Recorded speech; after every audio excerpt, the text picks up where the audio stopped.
Matapos nga pong pabagsakin ni Gervonta Tank Davis si King Ryan Garcia sa kanilang naging mega fight noong April na talaga namang tumabo sa takilya kung saan nakalikha ito ng 1.2 million pay-per-view buys at 22.8 million ticket sales, sinasabing 5th best sa Nevada history.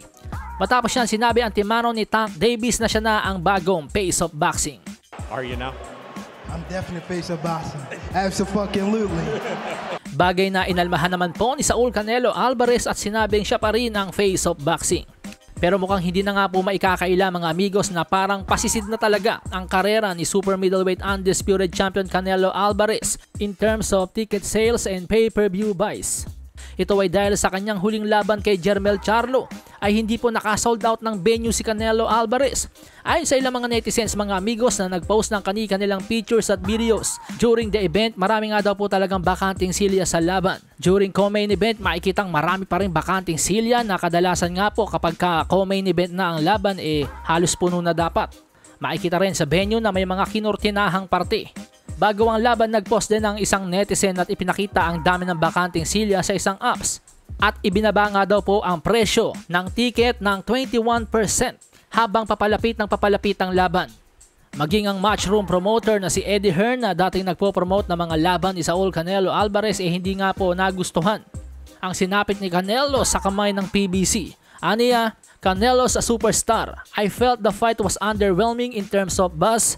Areas of the arena curtained off. I'm biased. I think if I was promoting the fight, it would have been a mega fight. Sabi nga po nung nagpost sa mga amigos, dati sa mga laban ni Canelo, hindi niya nakikita yung mga ganyang bagay, yung kinukurtinahan. Nangyari din daw yan mga amigos sa laban ni Pacquiao at Yordenis Ugas at Andre Ward vs Kovalev. Linawin lang po natin mga amigos, hindi po sinasabi sa report na walang nanood ng laban. Ang pinipinpoint po dito mga amigos hindi po nakapuno ang ating pay-per-view star. Sa iba pang balita mga amigos, ayon sa ating trusted source na si Dan Rafael, kanyang naulinigan nung nasa Las Vegas siya sa laban ni Canelo at Charlo.